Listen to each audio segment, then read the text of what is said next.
La cruz de madera áspera y fría yacía sobre mi almohada como una sentencia de muerte. Mis manos temblaban al tocarla, el corazón latiéndome en la garganta mientras el aroma a incienso de la iglesia de San Miguel se colaba por la ventana abierta de mi habitación en Vitoria-Gasteiz. Hija mía, Dios te perdona si lo intentas, rezaba la nota adjunta, escrita con la letra temblorosa de mi madre, pero en ese instante solo sentí el peso de un abismo abriéndose bajo mis pies. No era la primera vez que ocultaba algo en esta casa de piedra fría, erigida en las afueras del casco viejo, donde las campanas de la catedral repicaban cada hora como recordatorios de la fe que nos ataba a todos. Pero esta vez el secreto era mío, tallado en las páginas de libros que había escondido en una caja fuerte bajo el suelo, detrás de un panel falso que instalé con las manos temblorosas un año atrás. Libros sobre amores prohibidos, sobre mujeres que se miraban en la penumbra de tabernas sevillanas o en las playas de la Costa Brava, sobre identidades que no encajaban en los rosarios dominicales de mi familia. Y ahora, mamá lo sabía. O al menos intuía lo suficiente para dejar esa cruz como un muro entre nosotras. Corrí escaleras abajo, el eco de mis pasos ahogando el llanto que subía por mi pecho. En la cocina, el vapor de la sopa de cocido montañés empañaba las ventanas, y allí estaba ella, de espaldas, removiendo la olla con una cuchara de madera que había pertenecido a su abuela. Mamá, susurré, la voz quebrada como el cristal de un abotijo astillado. Ella se giró lentamente, sus ojos, del mismo verde que los míos, nublados por un velo de dolor que me atravesó como una lanza. Marta, mi niña. ¿Qué es eso que guardas bajo tus pies? Preguntó su voz, un hilo de lana vasca, tejida con amor y temor. Encontré la llave en tu cajón, la que siempre escondes. Pensé que era un diario, pero... Esos libros. Esas palabras sobre... Mujeres con mujeres. ¿Es eso lo que te roba el alma? Me quedé paralizada en el umbral, el frío de noviembre colándose por las rendijas de la puerta trasera que daba al huerto donde papá cultivaba sus tomates con devoción casi religiosa. Vitoria-Gasteiz, con su plaza de la Virgen Blanca aún decorada con banderas de la Berri Eguna, parecía burlarse de mí desde fuera, una ciudad de tradiciones, de pinchos compartidos en bares abarrotados, de familias unidas por la lengua euskera y el catolicismo que teñía cada esquina. Pero en mi interior, el torbellino había empezado. Celia. Su nombre era el primero que me venía a la mente como un faro en la niebla del monte Gorbea. Todo había comenzado 6 meses atrás, en la Facultad de Filosofía de la Universidad del País Vasco. Yo, Marta Echevarría, 22 años, hija única de un mecánico jubilado y una costurera devota, asistía a clases de literatura vasca con el corazón encogido por un secreto que ni siquiera me atrevía a nombrar. Las mañanas en Vitoria eran brumosas, con el río Zadorra serpenteando como un secreto mal guardado, y yo me sentaba en el fondo del aula, garabateando en mi cuaderno frases de autores prohibidos que había descubierto en la librería de la calle Cuchillería. Celia apareció un martes de octubre como un vendaval del norte. Entró tarde a la clase del profesor Arriaga, con el cabello negro corto revuelto por el viento, una bufanda roja enrollada al cuello y una mochila llena de pegatinas de movimientos feministas. 24 años, estudiante de posgrado en antropología, con ojos marrones que parecían contener los misterios de las cuevas de Altamira. Se sentó a mi lado, oliendo a café de la Errico Taberna y a algo más, algo salvaje y dulce como las manzanas silvestres del Valle de Armentia. Perdona el desorden, me dijo en un euskera fluido con acento de Bilbao que me erizó la piel. Soy Celia, la nueva asistente. ¿Me prestas tus notas? Prometo devolvértelas con un café. Asentí muda, sintiendo como mi pulso se aceleraba como el de un tambor en las fiestas de San Prudencio. Sus dedos rozaron los míos al tomar el cuaderno, y en ese toque fugaz, algo se rompió dentro de mí. O quizás se despertó. Esa noche en mi habitación con vistas a la muralla medieval, soñé con ella, caminábamos por el Parque de la Florida, tomados de la mano, riendo bajo las hojas doradas de los plátanos, ignorando las miradas de los abuelos en los bancos. Los días siguientes fueron un torbellino de encuentros casuales que no lo eran. Celia me invitaba a pinchos en el bar Gorosti, donde el chacoli fluía como un río de confesiones. Hablábamos de Chillardegi y sus poemas rebeldes, de la dictadura que había silenciado voces como la nuestra, de cómo el País Vasco con su mezcla de euskera antiguo y español castizo, era un refugio para los marginados. Pero bajo las risas, yo sentía el peso de mi secreto. En casa mamá rezaba el rosario cada noche y papá, con su bigote gris y sus manos callosas, me preguntaba por ese buen chico que te presentaré en la misa del domingo. Yo sonreía, desviaba la mirada y por las noches escondía los libros que había comprado en secreto, El color púrpura de Walker, traducido al castellano, y La casa de los espíritus de Allende con sus mujeres fuertes que desafiaban al patriarcado. Celia era diferente. Hablaba abiertamente de su pasado, había crecido en un barrio obrero de Bilbao, hija de un sindicalista y una maestra, y desde los 16 había sabido que amaba a las mujeres. Es como respirar, Marta, me dijo una noche en el puente de Arriaga, mientras el Zadorra lamía las piedras abajo. No eliges el aire, simplemente lo inhalas. Sus palabras me quemaban y yo, con el corazón en un puño, le conté fragmentos, la soledad en mi habitación, las oraciones que recitaba para curar lo que sentía, las noches en que me tocaba pensando en sus labios. Nuestra primera beso fue en diciembre, bajo la nevada que cubrió Vitoria como un manto de silencio. Habíamos escapado de la cena navideña familiar, yo mintiendo sobre un grupo de estudio, y nos refugiamos en el Portal de Castilla, donde las luces de la feria brillaban como estrellas caídas. Ella me tomó la cara entre las manos, frías y suaves, y me besó con una ternura que deshizo todos mis miedos. Eres mía, Marta, murmuró contra mis labios, y yo creí en milagros por primera vez. Pero los milagros en Vitoria duran lo que un vendaval. Enero trajo la rutina, y con ella, el miedo. Empecé a escondernos, citas en cafés apartados de la Florida, paseos al anochecer por el anillo verde, donde los árboles nos velaban como cómplices. Celia lo notaba, por supuesto. Tu familia, ¿verdad? Esa cruz invisible que llevas al cuello. Yo asentía, cambiando de tema, y por las noches, metía los libros en la caja fuerte, girando la combinación como si sellara mi alma. La caja la había comprado en una ferretería de la calle Herrería, con el dinero ahorrado de mis clases particulares de euskera. La instalé sola, levantando las tablas del suelo con una palanca, sudando bajo la bombilla desnuda. Allí guardaba no solo libros, sino fotos impresas de Celia y yo, una en la playa de Laga, robada durante un fin de semana fingido en Bilbao, otra en el Museo de Bellas Artes, riendo ante un retrato de Sorolla. Eran mi santuario, mi rebelión silenciosa contra la Virgen de la Blanca que presidía nuestra mesa familiar. Y entonces, la llave. La había dejado en el cajón del escritorio, distraída por un mensaje de Celia: te echo de menos. Ven a mi piso esta noche. Trae tu corazón. Mamá, limpiando como siempre su forma de rezar sin palabras, la encontró. Abrió la caja, leyó lo suficiente para horrorizarse y en lugar de gritar, dejó la cruz. Una cruz que papá había tallado en sus años de juventud, símbolo de su fe inquebrantable.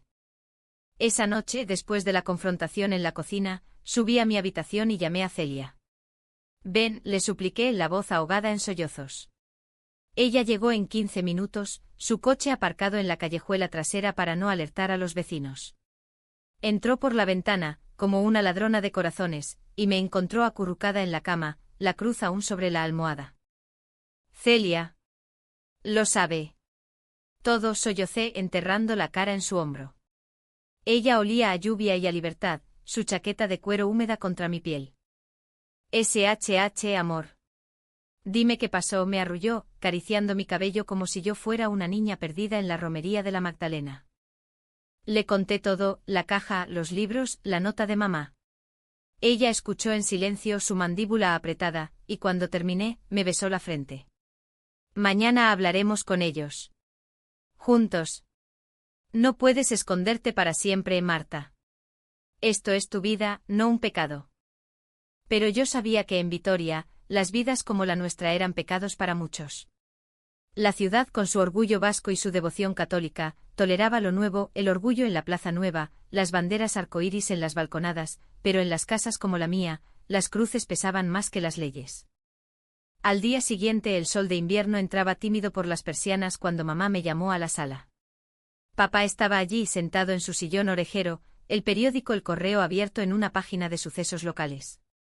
Siéntate, hija, dijo él, su voz grave como el repique de las campanas. Mamá sostenía su rosario, los dedos blancos de tanto apretarlo. Hemos hablado con el padre López, empezó mamá, los ojos rojos de haber llorado toda la noche. Él dice que hay ayuda. Terapias, retiros en el monasterio de Irache. Puedes volver a ser normal, Marta. Por favor, por nosotros. El aire se espesó como el humo de un fogón apagado. Normal. La palabra me golpeó como un puñetazo en el estómago. Celia me esperaba fuera en su coche, pero en ese momento, solo veía las caras de mis padres, el amor deformado por el miedo, la fe convertida en cárcel. No soy rota, susurré, levantándome. Amo a una mujer. Se llama Celia. Y no voy a cambiar. Salí dando un portazo, el eco resonando en las calles empedradas. Celia me vio correr hacia ella, y sin una palabra arrancó el motor. Condujimos hacia el monte donde el viento aullaba como un lamento euskero, pero en mi corazón, la tormenta apenas comenzaba.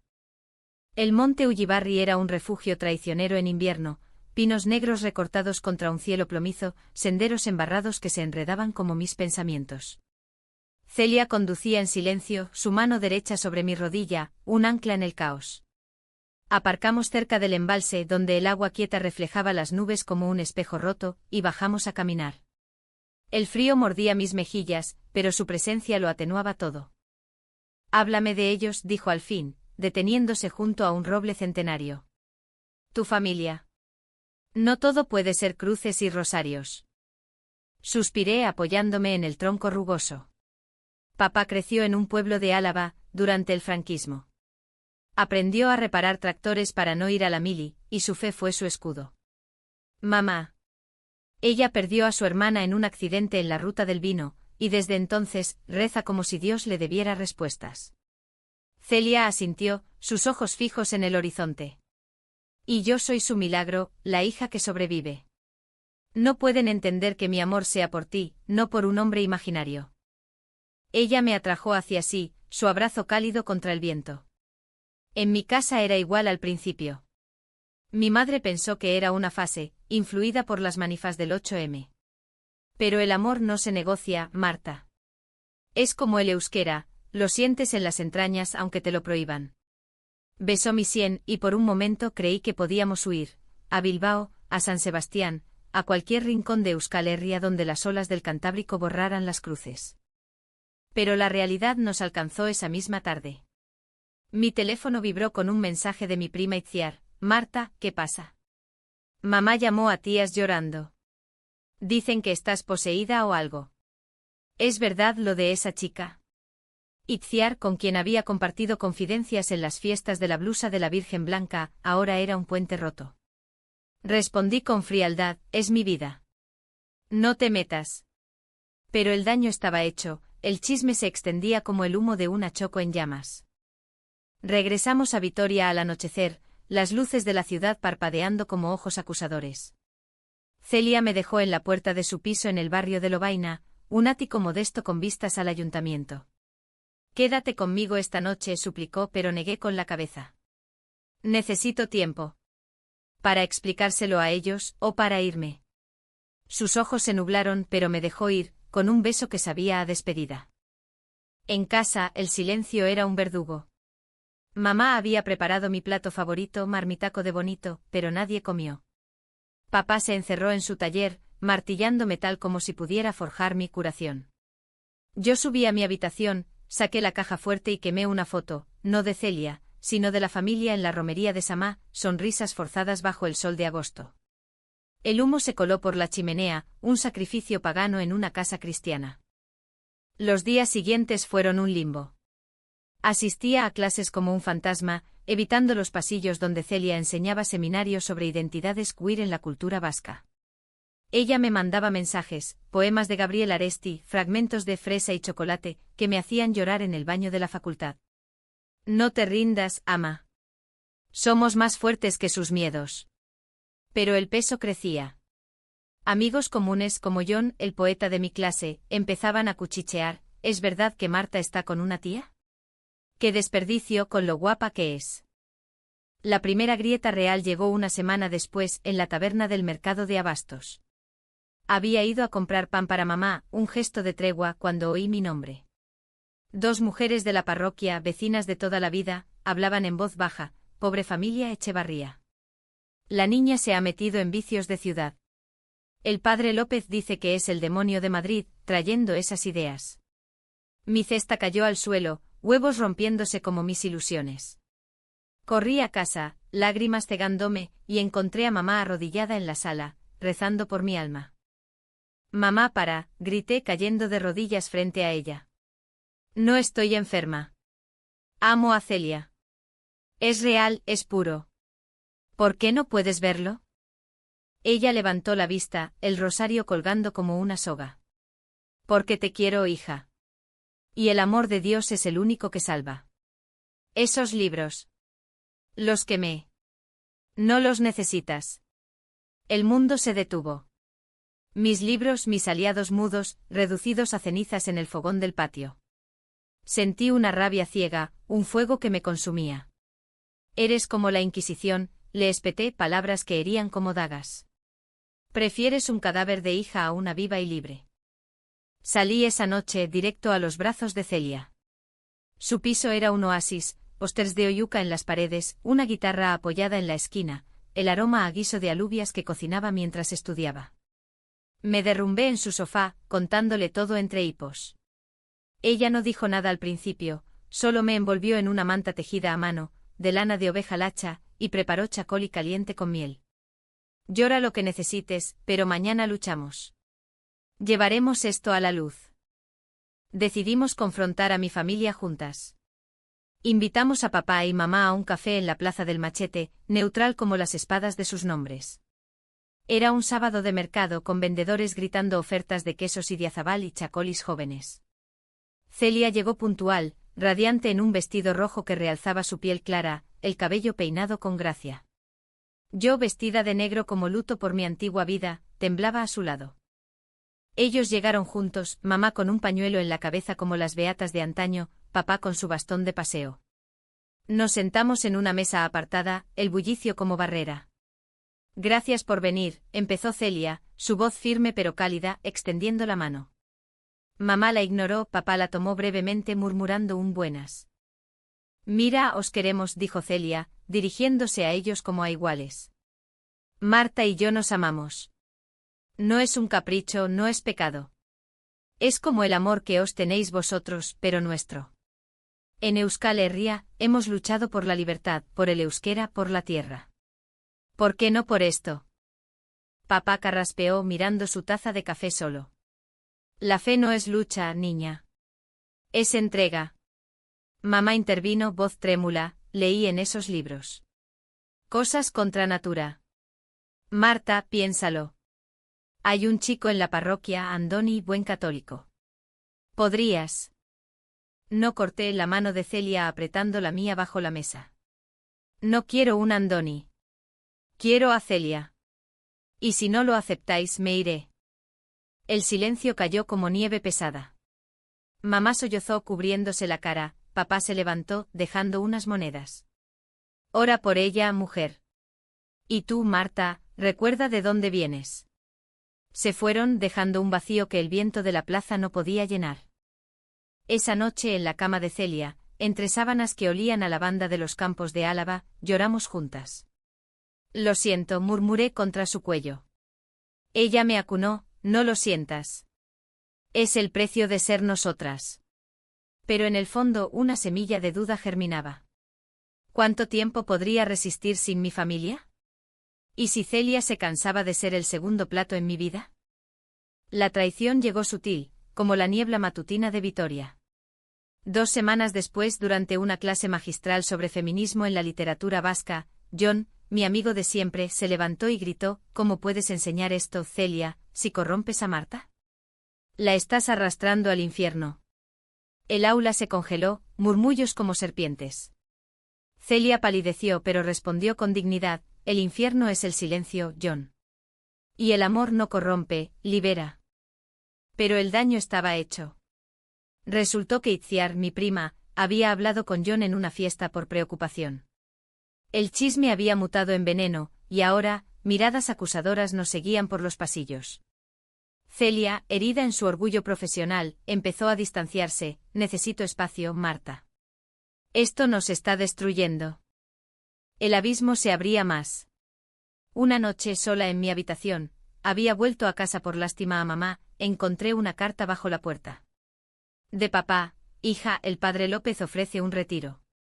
2 semanas en el silencio del desierto de Bardenas. Vuelve a Dios, y todo será como antes. Lágrimas empañaron la tinta. ¿Como antes? ¿Cuando me sentía muerta en vida? Llamé a Celia a medianoche. No puedo más, confesé. Ven, por favor. Ella llegó, pero en sus ojos había una sombra nueva. Marta, te amo, pero ¿estás lista? ¿O esto es solo rebeldía contra tu cruz? Sus palabras me cortaron. ¿Rebeldía? No, era supervivencia. Pero la duda se instaló, un gusano en el manzano de nuestro amor. La duda era un veneno lento como el orujo casero que papá destilaba en secreto en el sótano. Me carcomía las noches, haciendo que me despertara sudando, con visiones de cruces ardiendo en la Plaza de la Constitución. Celia y yo seguíamos viéndonos, pero los encuentros eran frágiles, como los vidrios de las botellas de sidra en la Astenagusía. Paseábamos por el camino de Santiago que cruzaba Vitoria, hablando de todo y de nada, evitando el abismo. Recuerda por qué empezamos, me decía ella, entrelazando sus dedos con los míos. Pero yo sentía el tirón, casa, familia, la red invisible de obligaciones que me ataba como las raíces de un roble a la tierra alavesa. El punto de quiebre llegó en marzo con la llegada de la primavera que tiñe los prados de verde esmeralda y despierta los almendros en flor. Celia había sido invitada a un congreso en Pamplona sobre identidades LPIC y en el contexto vasco-navarro. Ven conmigo, me propuso, sus ojos brillando con esa pasión que me enamoró. Será como un respiro. Lejos de las campanas y los juicios. Dudé mirando la foto familiar en mi mesilla, mamá sonriendo en la boda de mi tía, papá con su traje dominguero. Solo un fin de semana, accedí al fin. Sin promesas. El viaje fue un bálsamo. Condujimos por la A1, riendo con la radio sintonizada en Euskadi y Ratia, cantando baladas de Miquel Laboa.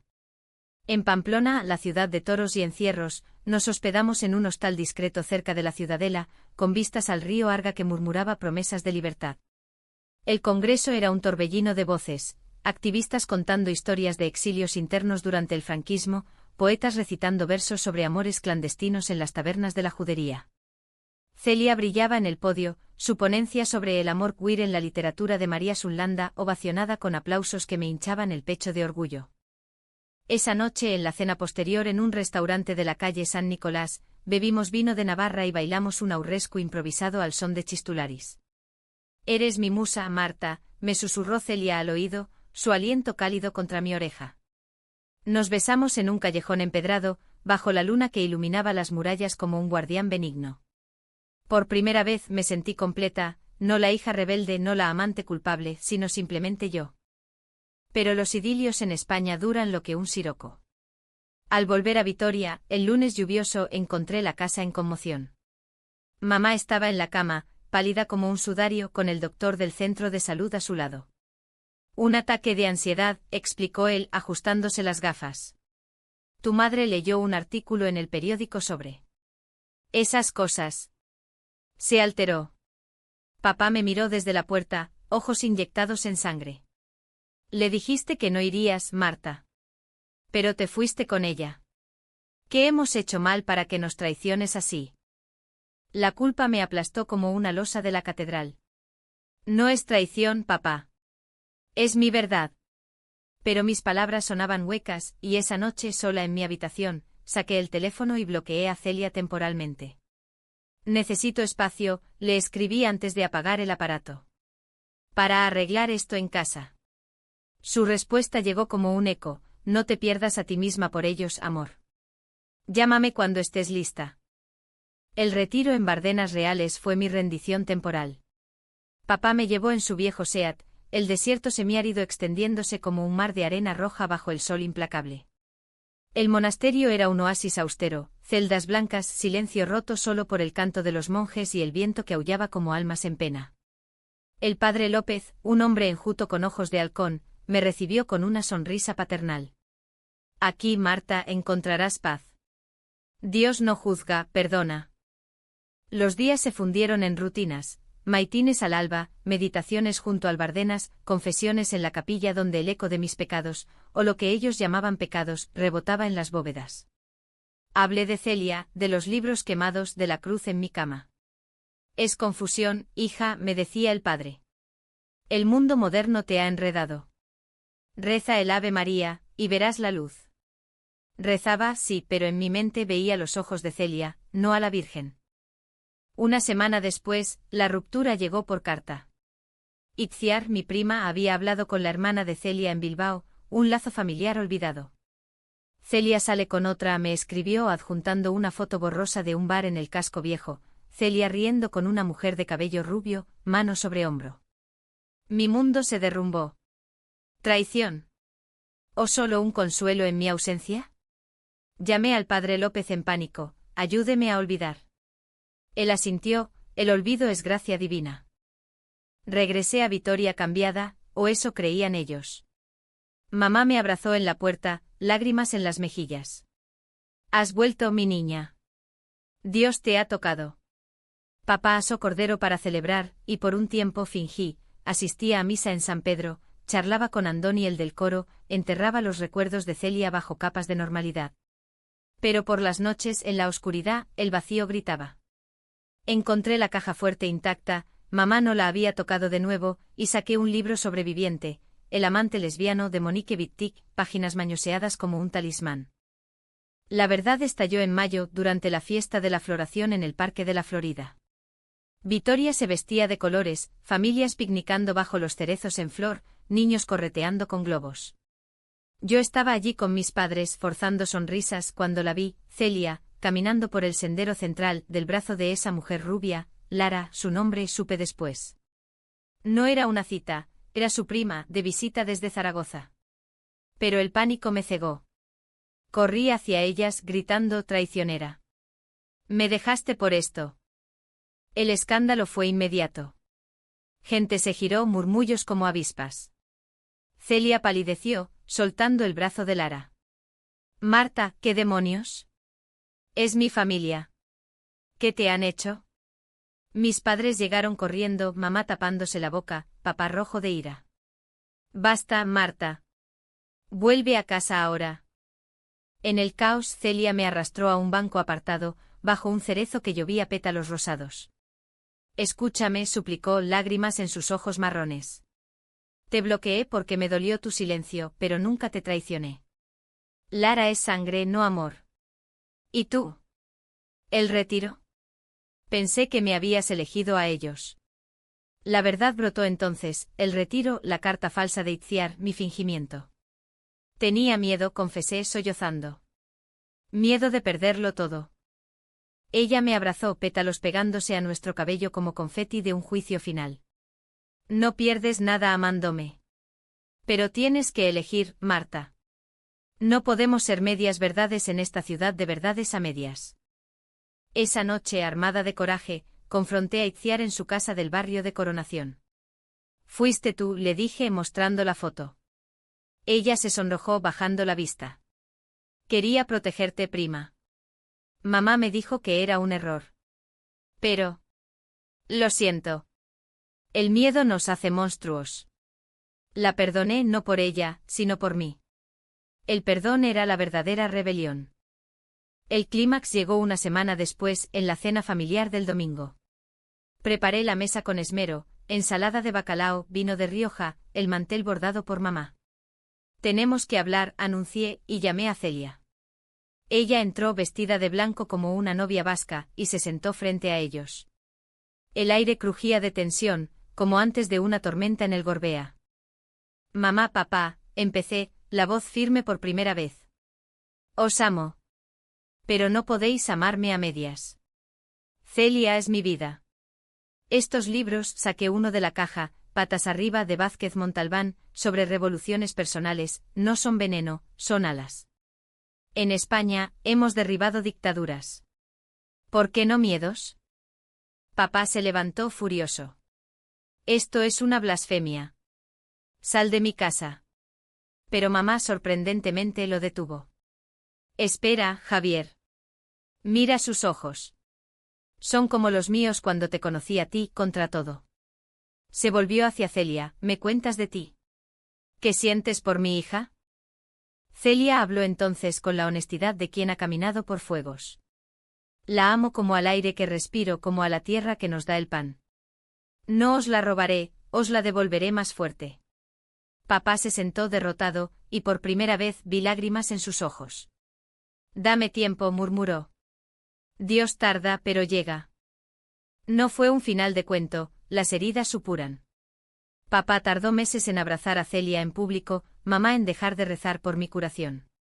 Pero el cambio empezó, fuimos juntas a la misa de la Virgen Blanca, Celia con una mantilla prestada, yo con el corazón ligero. Itziar se disculpó en una carta, uniéndose al orgullo de Vitoria ese verano, banderas arcoíris ondeando en la Plaza Nueva. ¿Y Celia y yo? Construimos nuestro nido en un piso pequeño cerca del Zadorra, donde el agua canta himnos a la libertad. Los libros volvieron a las estanterías, abiertos como alas. En las noches de luna llena, caminamos por el anillo verde, manos entrelazadas, y sé que el amor, como Vitoria, es resilient, forjado en piedra, pero vivo en el viento. A veces miro la cruz en mi mesilla, no la quité, la transformé en recordatorio. No de culpa, sino de victoria. Porque en el País Vasco, donde las montañas resisten tormentas, el corazón también aprende a florecer. El verano en Vitoria-Gasteiz es un suspiro de alivio después del rigor invernal, las fuentes de la Plaza de España borbotean como risas contenidas, los niños chapotean en las piscinas del Polideportivo Irabia, y el aroma a barbacoas de chorizo al chacoli impregna las tardes. Ese julio Celia y yo nos mudamos al piso de Lovaina, un dúplex con balcón que da al caos ordenado del mercado de la Morea.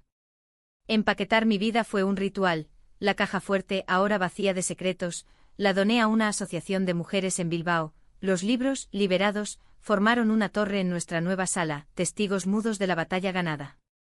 Pero la victoria no borra cicatrices. La primera visita de mis padres fue un campo minado. Mamá llegó con una tarta de manzana reineta, envuelta en papel de periódico con titulares sobre el orgullo en Madrid. Para endulzar las cosas, dijo besando mis mejillas. Papá, más reticente, se quedó en la puerta, asintiendo a Celia con un buenas tardes que sonó a tregua. Nos sentamos en el salón improvisado, colchones en el suelo, cojines de colores vascos, y el silencio se estiró como un acordeón desafinado. Cuéntame de tu trabajo, pidió mamá a Celia, un gesto torpe hacia la normalidad. Celia, siempre diplomática, habló de su tesis sobre rituales queer en las fiestas patronales. En la Olmeda, en Castilla, hay danzas que unen cuerpos sin importar el género. Aquí, en Euskal Herria, el aurresku podría ser igual. Papá gruñó pero escuchó y al final, cuando mamá se levantó para ayudar en la cocina, murmuró, es fuerte tu chica. Como tú. No todo fue idílico. Hubo noches en que el eco de la confrontación resonaba. Celia, exhausta tras un día de clases, me encontraba mirando al vacío, y me abrazaba susurrando otra vez la culpa. Yo asentía, confesando sueños donde la cruz ardía y mamá gritaba mi nombre. Es normal, respondía ella. El amor no es lineal, es como el río Ebro con meandros y rápidos. Íbamos a terapia entonces, no la del padre López, sino la de una psicóloga en el centro de salud mental, una mujer de Gecho con acento cantarín que nos enseñó a navegar el duelo por la familia que fue. Itziar se redimió de formas inesperadas. Un sábado apareció en nuestra puerta con una caja de libros, ediciones raras de Lur, de Gabriel Aresti, y El viento y la rosa de Gabriela Mistral.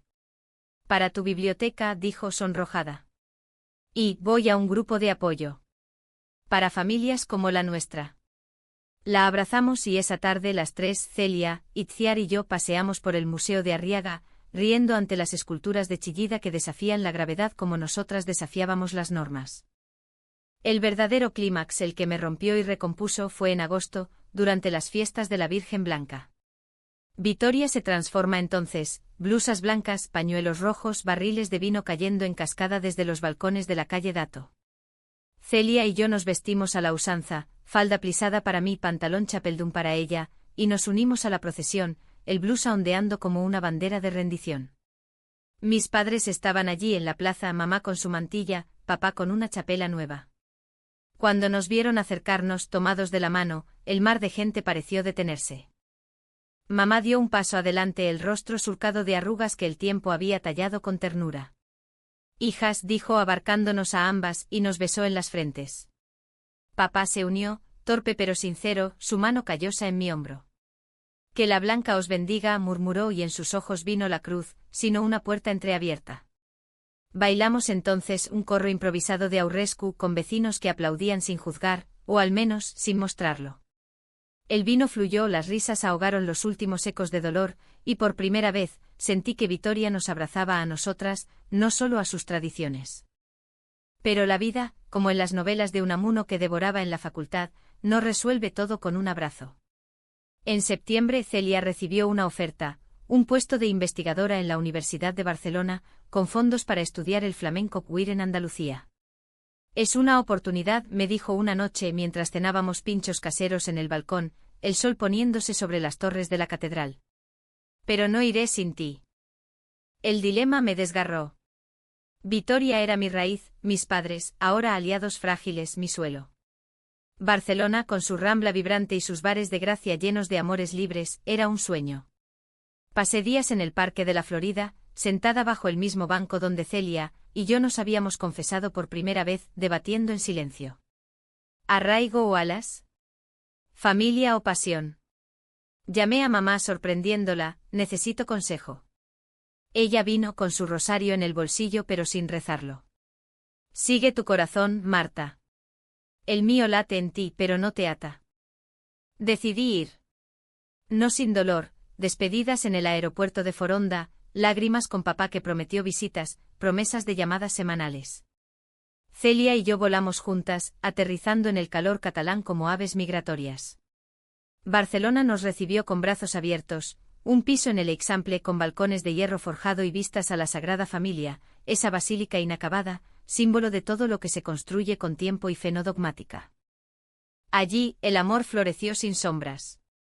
Celia enseñaba en la UB, yo empecé un máster en literatura comparada, y los fines de semana, escapábamos a la Costa Brava, donde el mar Mediterráneo lamía playas de guijarros como lenguas de amantes.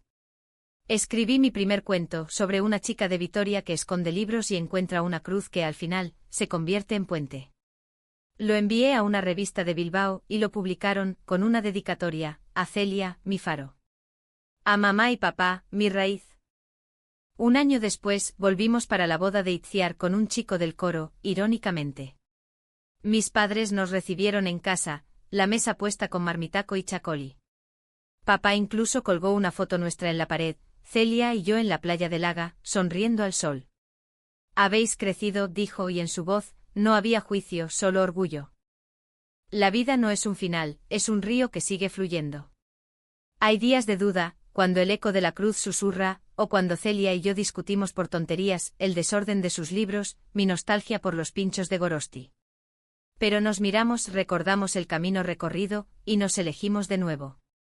Porque el amor en su esencia más vasca es tenaz, como el euskera que sobrevive siglos, como las montañas que no se doblegan al viento.